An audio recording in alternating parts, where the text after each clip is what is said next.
So today we are reading from Srimad Bhagavatam, 7th Canto, chapter number 9.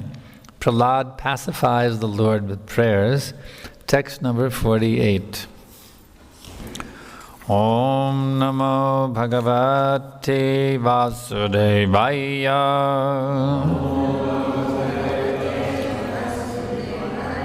Om Namo Bhagavate Vasudevaya. Om Namo Bhagavate Vasudevaya.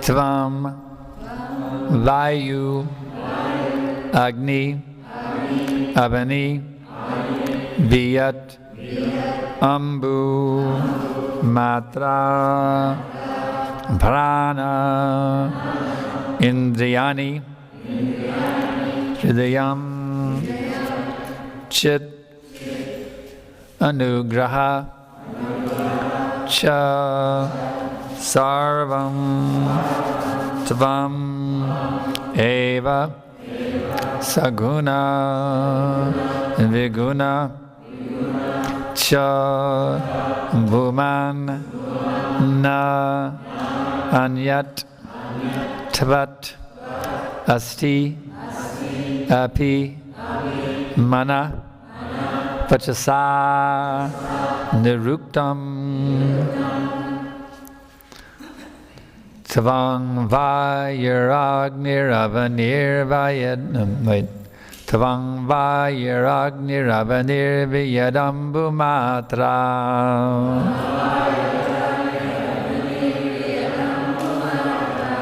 Pranendriyani Hridayang Chedanugrahascha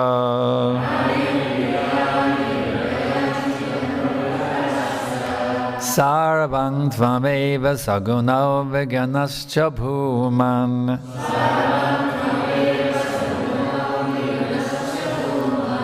Nanyatvadasya Pimano Vachasanuruktam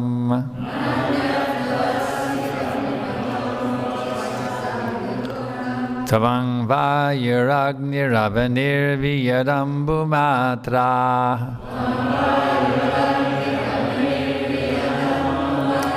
Pranendriyani Hridayang Chedanugrahascha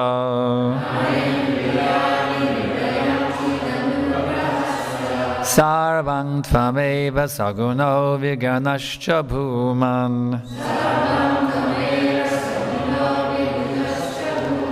Nanyatvadasya Pimano Vachasanuruktam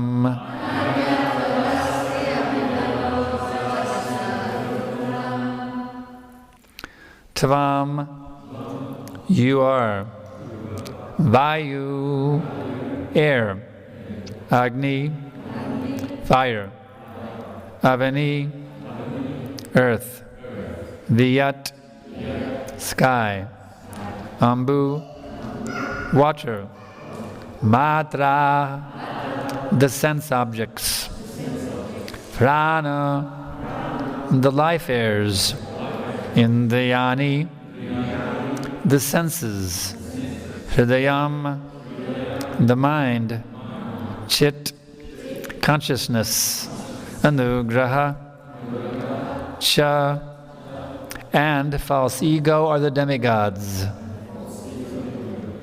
Sarvam, everything. Tvam, you. Eva, only. Saguna, material nature, with its three modes.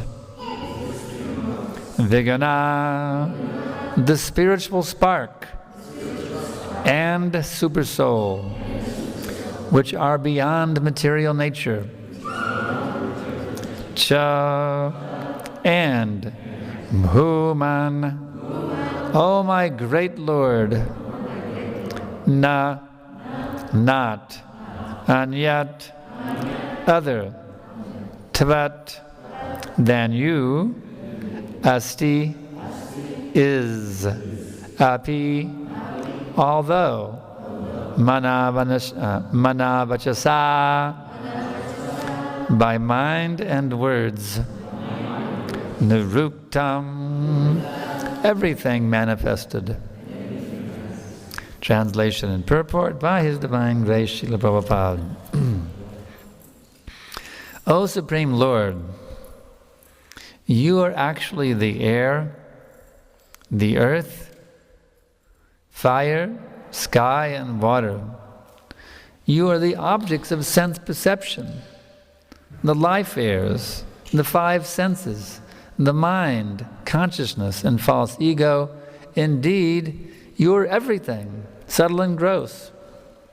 The material elements and anything expressed either by the words or by the mind are nothing but you. Purport.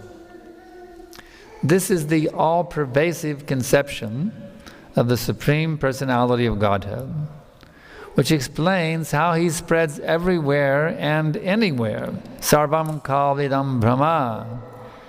Everything is Brahman, the Supreme Brahman, Krishna. Nothing exists without Him.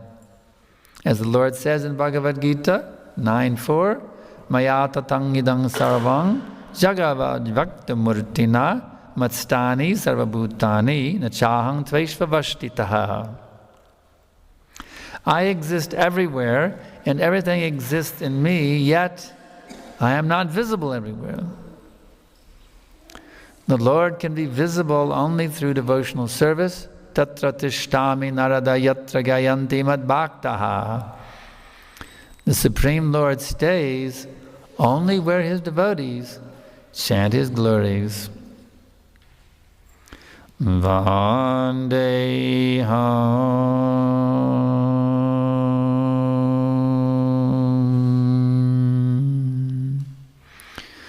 Shri Guru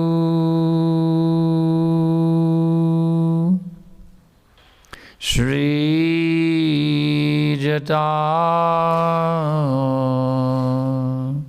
Vadakamalam Shri Gurun Vaishnavamscha Shri Rupam Sagrajatam Sahagana Raghunatanvitam Tam Sajivam Sadaitam Zavadutam Parijana Saitam Krishna Chaitanya Devam Shri Radha Krishna Padan Sahagana Lalita Shri Vishakanvitamscha.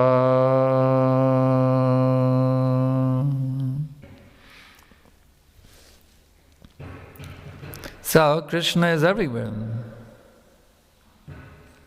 But, in our present state, we cannot see Krishna.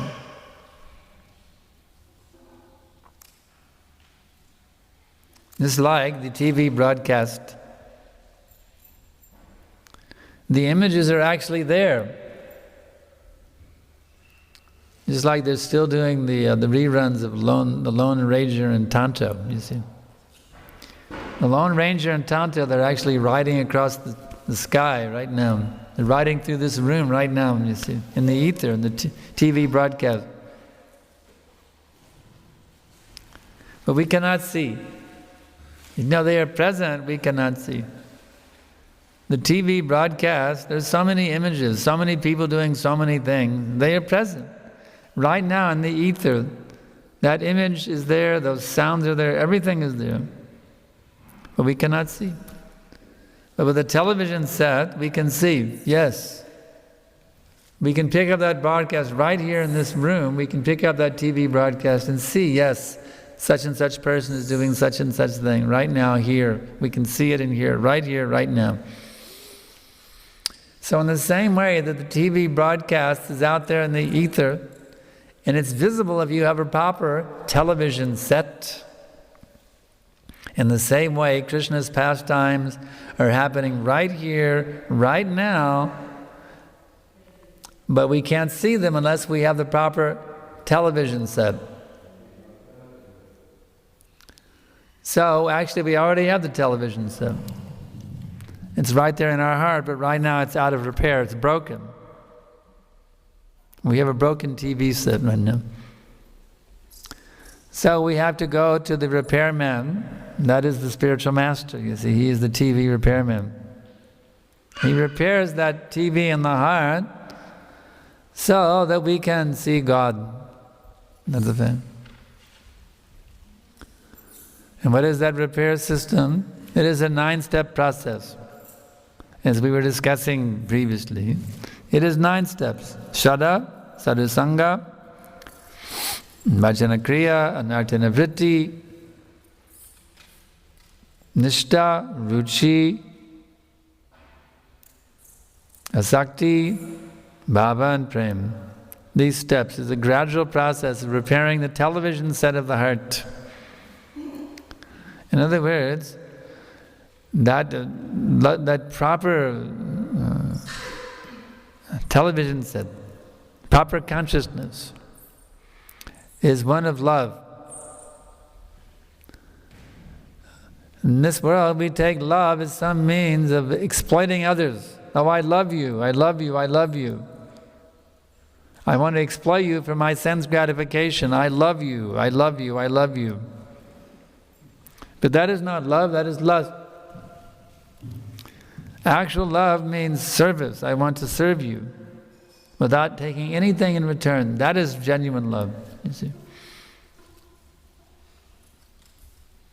That is the difficulty we have in our relationships as devotees. We're very eager to take from others, but we're not so eager to give. That's our difficulty. It's that selfish tendency which keeps us in a miserable condition. Note the connection between the English word miser, which means a selfish person who doesn't like to serve others. Note the distinct connection between the word miser and the word miserable. They sound pretty connected, don't they? M-I-S-E-R is there in both words. Miser means miserable.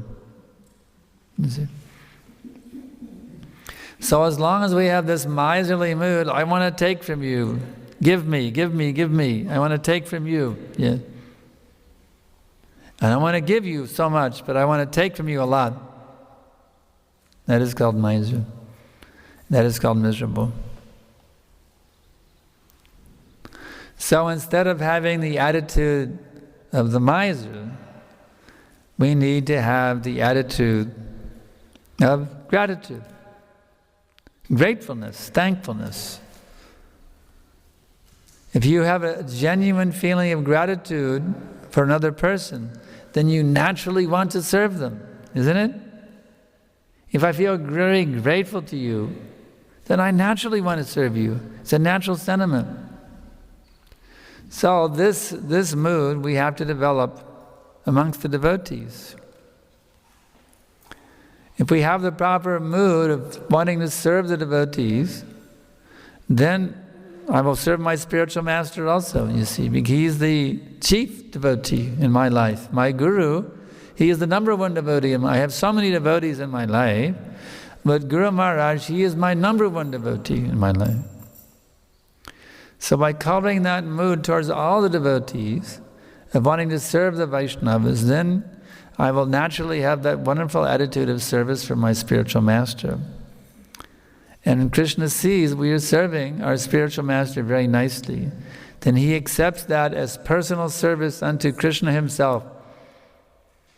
And when he sees we become perfect in that mood of service to Vaishnavas and Guru, then he will gladly bestow upon us the supreme treasure of Krishna Prema. Premanjana charita bhakti valochanena santaksa daiva hridayeshu valokayanti yang shama shunya ramachinya gunasvarupam govindam adipurusham tamaham bhajami. That television set within the heart becomes fully activated at this point of Krishna Prema, and then one can see Krishna everywhere. The shloka says, within, to see Shama Sundar within. You may say, but I thought the four-armed super soul was within. Because we read that in the scriptures, how the form, Shiradakashai Vishnu, four-arm form. But for the pure devotee, he sees Shama Sundar, you see. Because that Paramatma, he is simply an expansion of Shama Sundar. But that Shama Sundar, that beautiful transcendental Lord, with the peacock feather, the yellow dhoti, the tribhanga, the threefold bending form, he fully manifests in the heart of his pure devotee. So Brahmaji says how you can see him within. And then Prabhupada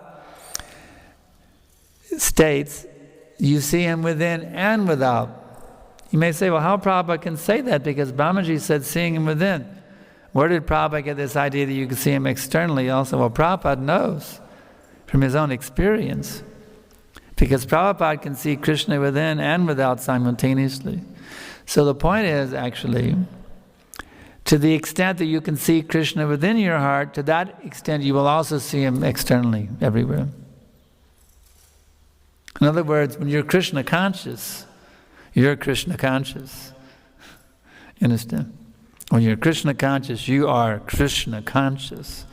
It's not that within your heart you're in Krishna consciousness and you look at the outside world, you're in Maya. No. To the extent that you have Krishna consciousness awakened within you, to that extent you experience Krishna externally as well. Yamang pashati sarvatra sarvang chamai pashyati chashaham na pranashyami sachamena pranashyati. Bhagavad Gita, chapter 6, text number 30. For one who sees me everywhere and sees everything in me, I am never lost, nor is he ever lost to me. So we have to learn how to serve the Vaishnavas with love, serve Guru Maharaj with love, serve Prabhupada with love, serve Lord Chaitanya with love, serve Krishna with love, and then everything will come to us. All happiness, all knowledge, all peacefulness, all auspiciousness will completely envelop us. We'll be totally enveloped in auspiciousness. In every time, every place, and every situation. An aura of auspiciousness will manifest for that person who is perfect in that attitude of gratitude for everything he's receiving from Krishna, from Guru, and Vaishnavas. So I can ask now if there's any questions.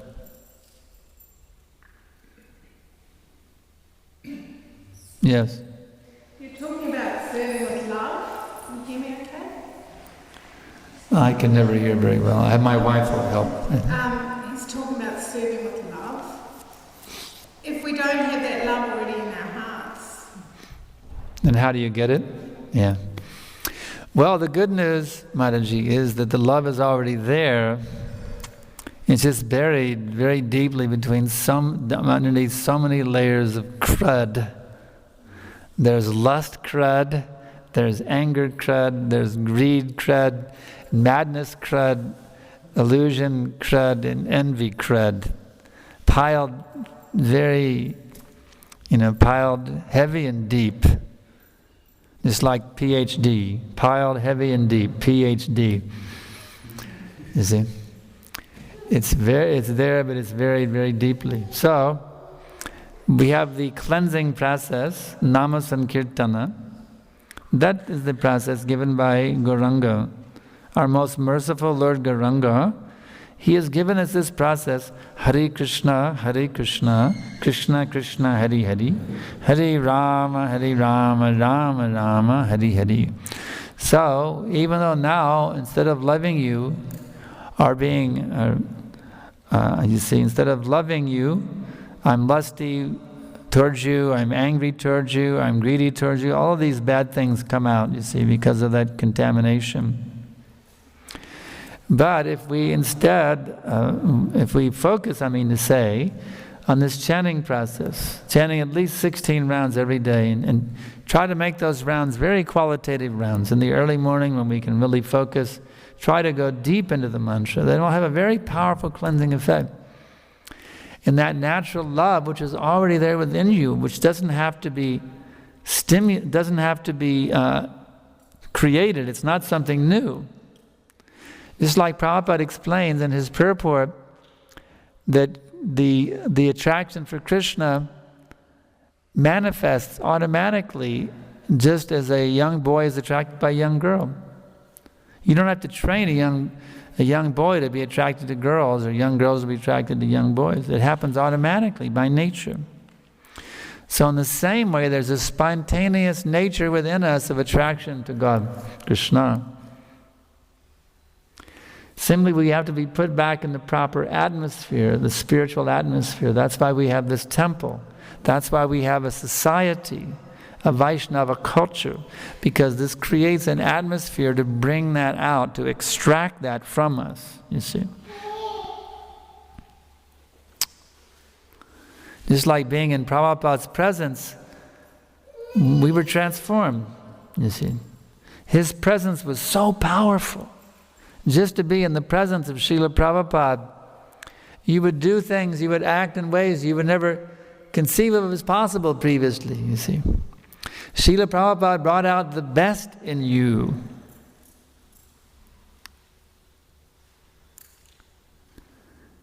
Because he was so pure, he was so powerful, just by his presence you become cleansed, you become purified, and then the natural dormant tendency to give pure loving service to Vaishnavas, to Guru and Krishna, it starts to come up.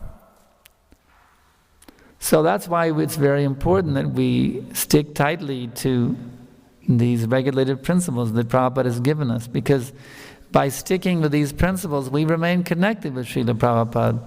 We may remain connected with the acharyas. And these acharyas, they will bless us. Mahajano yena gatasapanta. These acharyas will bless us. If we simply obey these orders of Prabhupada, and that we chant at least 16 rounds every day of Hare Krishna Japamala, and we strictly avoid illicit sex life, meat eating, intoxication and gambling, and we always think of Krishna, talk of Krishna, hear about Krishna as much as possible, 24 hours a day. And by doing this, then that natural tendency I have to love you instead of lusting over you, to be giving to you instead of being greedy with you, you see, that natural tendency then comes out. The pure natural tendency comes out. So the good news is, simply the items of Bhakti, Rupa Goswami Prabhupada, he is given in the Bhakti Rasamrita Sindhu, as described by Srila Prabhupada in the Nectar Devotion, 64 items of devotional service. If we will simply take these 64 items and make them our modus operandi, this is how I operate now. I live within these 64 items. It covers everything. If we simply live within these 64 items, the first one is, take shelter of a bona fide spiritual master. Second one, get initiated by a bona fide spiritual master. The third one, follow the orders of the bona fide spiritual master. The next one, follow in the footsteps of the previous acharyas under the guidance of the spiritual master. So in this way, many items are listed that Prabhupada has taught us as our regular activities. All the activities that we're doing in the ISKCON movement, they are actually coming from the items given by Rupa Goswami. So if we simply stick to these items, given in the nectar of devotion, then that natural loving tendency to want to give to others. And we give not only to devotees and Guru and Krishna, but also to the non-devotees. Our duty is to be constantly engaged in describing Krishna to the non-devotees. Prabhupada explains in his purport we read the other morning that's how we actually, that's a method of awakening our own Krishna consciousness. Be constantly preaching to the non-devotees. So these activities that Prabhupada has given us, they're very powerful, they're very effective, and they will awaken that love of God within the heart if we simply follow them sincerely, seriously, soberly on a day-by-day basis. That's a fact. Any other questions? Yes, Madam? Sometimes in our association with the devotees, we become familiar with the devotees and the process. So how do we prevent ourselves from becoming familiar, but sometimes we become offensive? Familiarity and offensive? How do we prevent it? Huh? Familiarity breeds contempt. Yes. Avoid that. Well, I tell you how familiarity comes in when instead of talking about Krishna, you start getting into mundane things. That's one thing. Familiarity also comes when we are not in the mood of offering obeisances. I mean, we should have the mood of offering obeisances. I know one time a devotee was visiting, went to a festival, and this devotee was offering obeisances to other devotees, and the devotee said, "We don't offer obeisances anymore, now we just embrace." There's a little danger there because the Vedic culture that Prabhupada taught us is offering obeisances. Well, we don't want to get down to each other on the ground anymore. Now we'll just be embracing, but that's dangerous.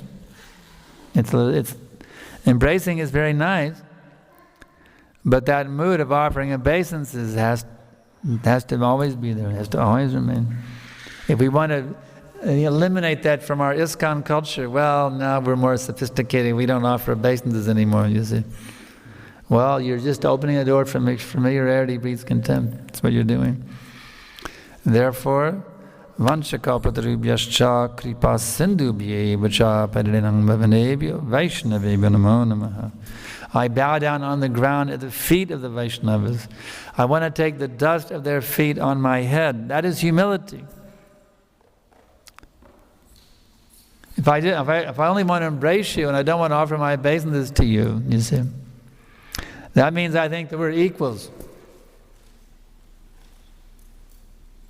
I don't think I'm subordinate to you. I think we're equals now, so we will embrace, you see. That's dangerous. The first thing is, down on the ground, I take you the dust of your feet on my head. I'm your humble servant, you see.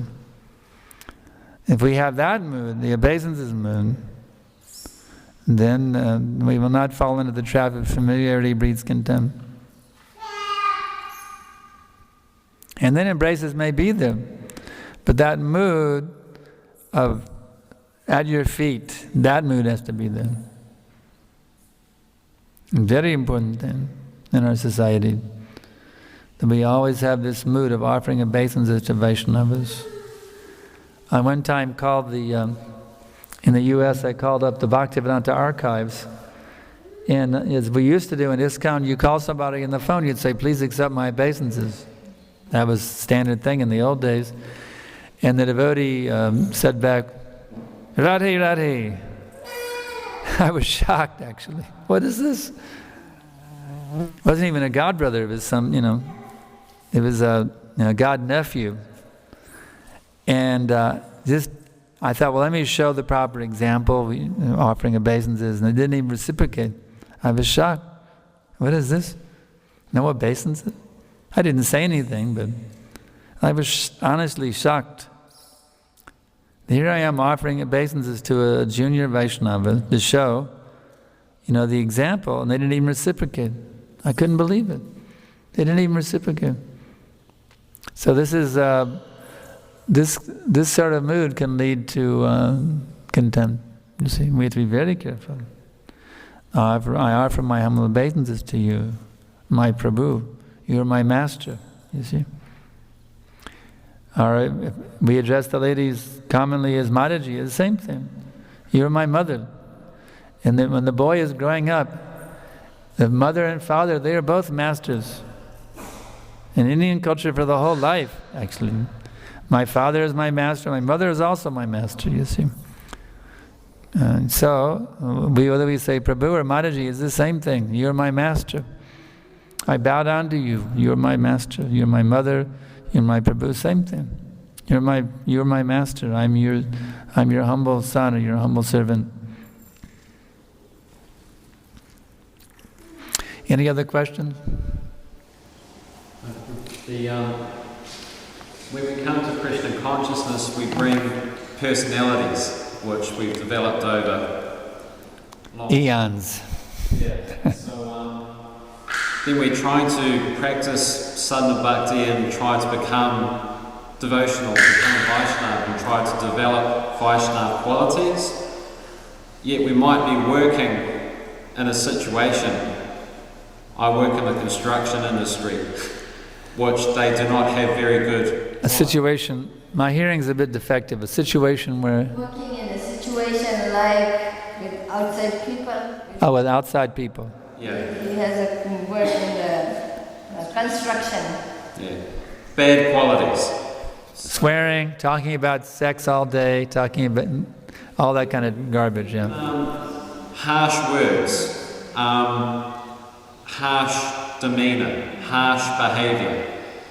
And so sometimes it is hard to... Yeah, you can't go around offering your obeisances in that such a situation. You go to the construction site and bow down to offer your obeisances to all the workers. They'll just laugh at you and they'll abuse you, actually, if you show... there's a good story in this example. Is that finished your point of your question? How to deal with it? How can we still progress, develop qualities? How to develop the qualities of humility when you're in that situation? How to develop, yet how we can go on developing humility. Yeah. Well, this is why devotee association is very important. And devotee association will keep you sane. Actually, when we're in the company of non-devotees, in that atmosphere, we should try to be the leader. We should try to show the example of proper behavior, proper understanding of reality. In the association of non-devotees, we should take our mood should be to take a leadership role as a humble servants to them to help them. Not that we're their followers, we become the leader. That's the mood. Yad yadartarati shreshtas tattarevetaro jana sayat pramanam kurute lokastadana vartate. Whatever action a great man performs, the common people follow in his footsteps. Whatever standard he sets by exemplary acts, all the world pursues. So you should have such a demeanor that they respect you. That's what you should do with them.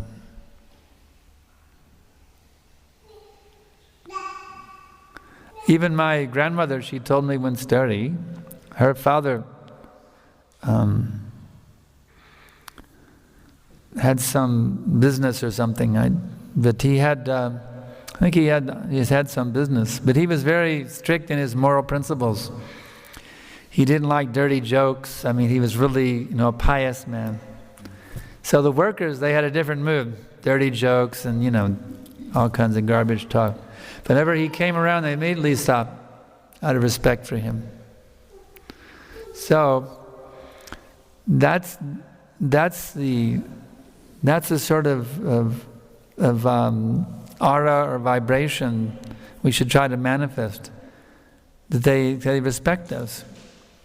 Not the way we get down and laugh at the dirty jokes with them or something like that, obviously.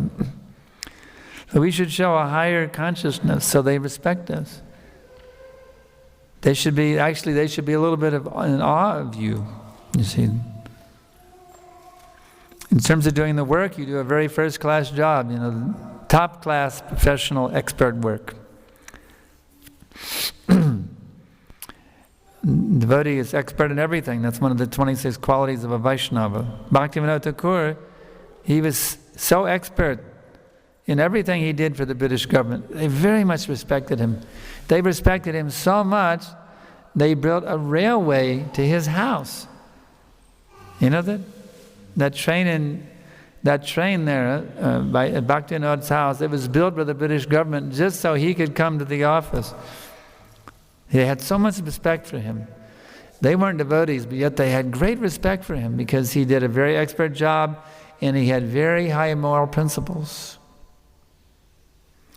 So, this is very, very good. Our devotees should show very high moral principles and be very expert and very, very compassionate, have a friendly mood towards all the workers. Be friendly, not aloof like a Mayavadi. But Krishna says, friendly to every living entity. Mat karma krin mat paramo, mat bhakta sangha varjata, nirvayara sarvabhuteshu, yasumaim eti pandava.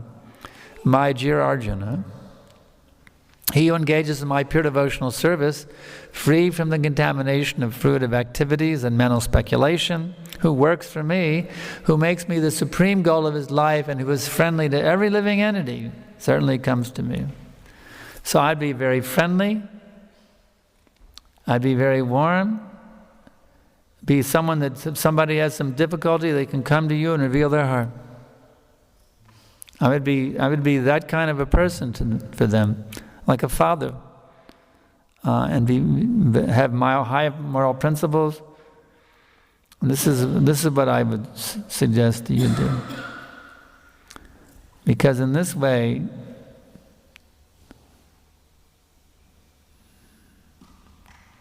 it would be very good for you and very good for them.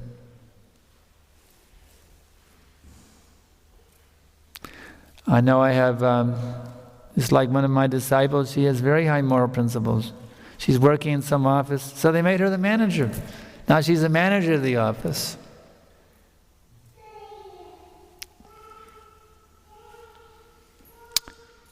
Any other questions?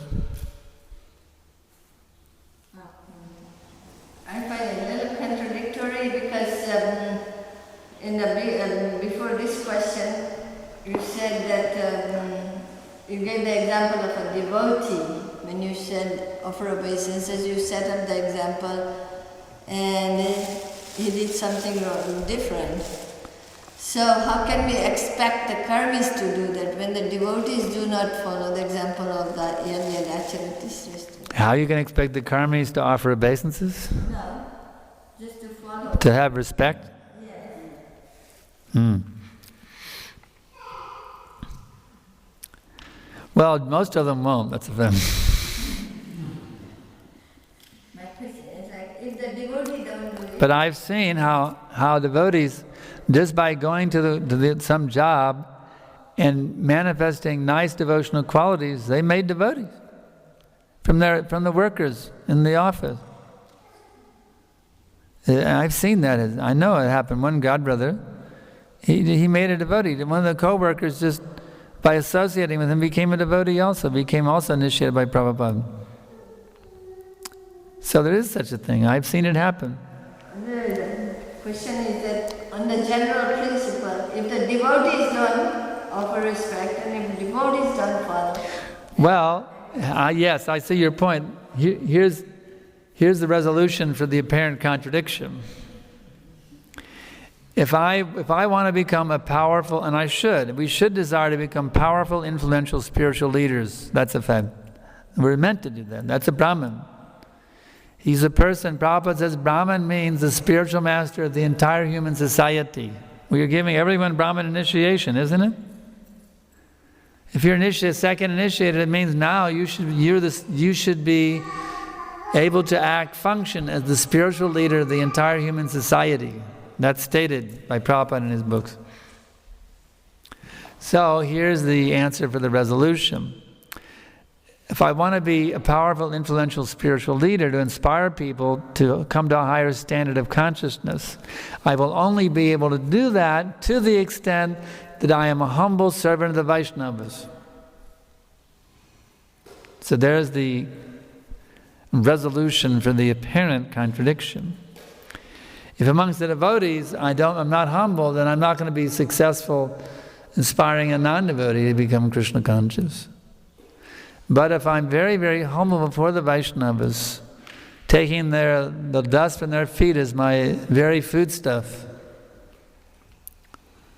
then I will, in that mood of humility, then I'll become empowered to attract so many people to Krishna consciousness. That's the resolution for the apparent contradiction. Any other questions? Yes? And what's the definition of humility? We always hear about being humble. What does it actually mean to be humble? What is the definition of humility? And That is given by Lord Chaitanya Mahaprabhu. And we are all knowing Shikshastakam. Being ready to offer all respect to others without expecting any respect for oneself. You may spit in my face, but I respect you, you see. You may slap me, but I respect you. I will show respect, even though you're extremely rude and disrespectful to me, I will give you respect in return. That is humble.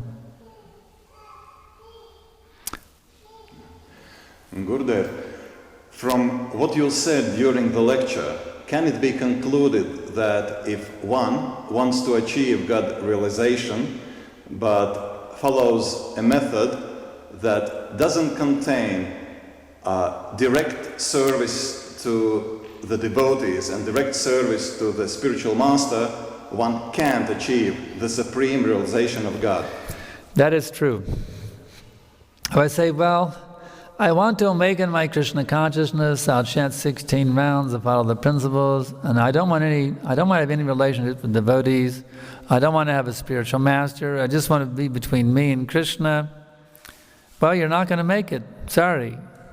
Because Krishna says in the Adi Purana, Ye me bhakta jana partha na me bhaktastache janaha mad bhaktanam chaye bhaktaste me bhaktatamamata. Ye me bhakta jana partha, my dear son of Pritha, the one who is my devotee, na me bhaktastache janaha, he is not my devotee. The one who is my devotee is not my devotee. But the one who is the devotee of my devotee, he is my devotee. So unless you learn how to become devotees of the devotees, forget it. You're not going anywhere in Krishna consciousness. You can remain Kanishta Adhikari. You'll never get off the Kanishta platform in a million lifetimes unless you develop that mood of serving the Vaishnavas. That's a fact.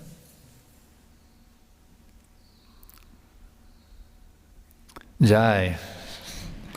So let's serve the Vaishnavas. I hope I serve you all today. I'm trying to be a humble servant of all you wonderful Vaishnavas by presenting these wonderful realizations that Prabhupada has blessed me with. I'm just trying to share it with you.